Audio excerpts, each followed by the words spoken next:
Babylone, quand vas-tu cesser d'abreuver la France de ta fureur? Peux-tu vraiment être aussi meurtrière? Vas-tu payer et vas-tu être éliminé aussi pour ton immoralité, Monsieur Sarkozy, pour ton impudicité et pour l'impudicité de beaucoup d'entre vous, et pour les abominations et les désolations qui vont arriver sur le monde, et pour la vie, je lance un appel à tous ceux qui doivent sortir de Babylone. En elle, il n'y a pas de vie. En elle, il n'y aura que du deuil à partir du moment où la misère de l'homme, c'est Babylone. Arrête, car tu vas bientôt tomber. Babylone, tu es méchante, tu vas mourir. Toi et tes méchants qui détruisent notre âme, qui détruisent notre liberté, qui détruisent notre façon de voir les choses, notre libre arbitre, qui nous mettent du poison dans l'eau. Ils nous mettent du poison dans l'eau. On nous met du poison dans notre eau, on nous met du poison dans nos télés, on nous met du poison dans nos radios, on nous met du poison dans nos vêtements, on nous met du poison partout, on nous met du poison. Il faut revenir à Dieu, mes amis, revenons à Dieu. Dieu, c'est la vie.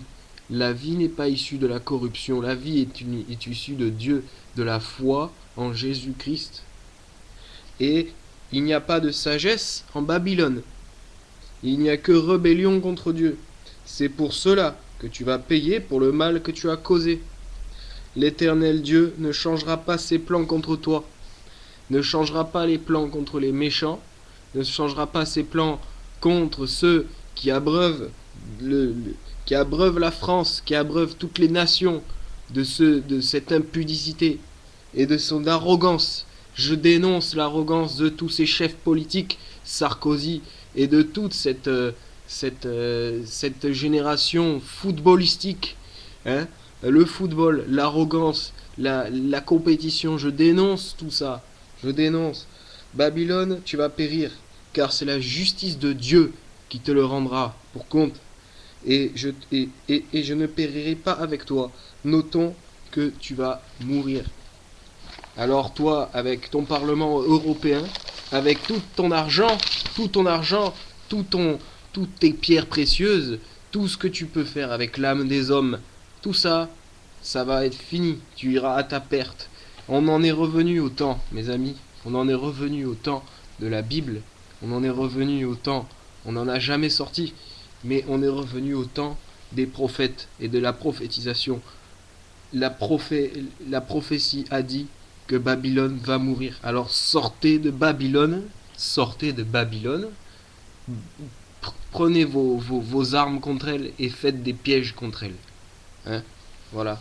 Donc je suis pour un mouvement de foi. Que ceux qui sont intéressés me reviennent et me laissent leurs commentaires. Donc je suis contre le nouvel ordre mondial et j'ai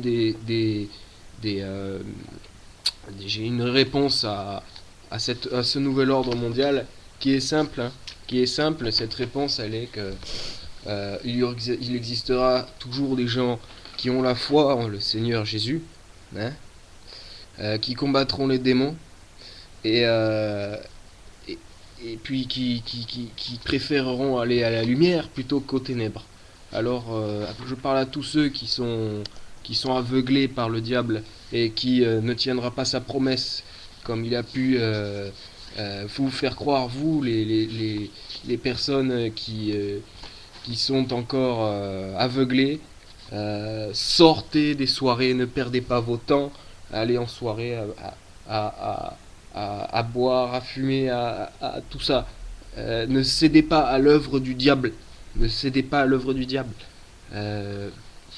Jésus est le roi. Jésus-Christ est le roi des rois. Et il va revenir très bientôt. Il vous aime, il nous aime tous. Ne regardez pas des films. Le film, je dénonce le film de Jésus, le film sur Jésus, d'être complètement conspiré et d'être corrompu. Hein. Donc ça, c'est encore une autre chose. Mais ne faites pas, ne montrez pas les films de Jésus à vos enfants. Ce sont des films conspirés. Hein. Bon, je suis désolé d'avoir parlé sur ce ton. Euh, et éveillez vos consciences. Ne suivez pas n'importe qui dans la rue. Ne suivez pas n'importe qui dans la rue qui vous dira qu'il parle au nom de Jésus ou qu'il est plus important qu'un autre. C'est facile, tout le monde peut le faire. On est au courant de ça. Alors soyez purs. Soyez purs. Premièrement, soyez purs. La pureté, mes amis, c'est la première des choses. La pureté. Voilà, justice soit faite, je vous bénis, je bénis tout le monde qui m'écoute, et en espérant que vous ne céderez pas à l'œuvre de l'Antichrist qui s'approche à grands pas sur nous, et qui va vouloir nous mettre sous son joug. Alors soyez sous le joug de Jésus-Christ qui vous protège, qui vous bénit, et en qui la vie est merveilleuse. Voilà, est merveilleuse. Alors merci.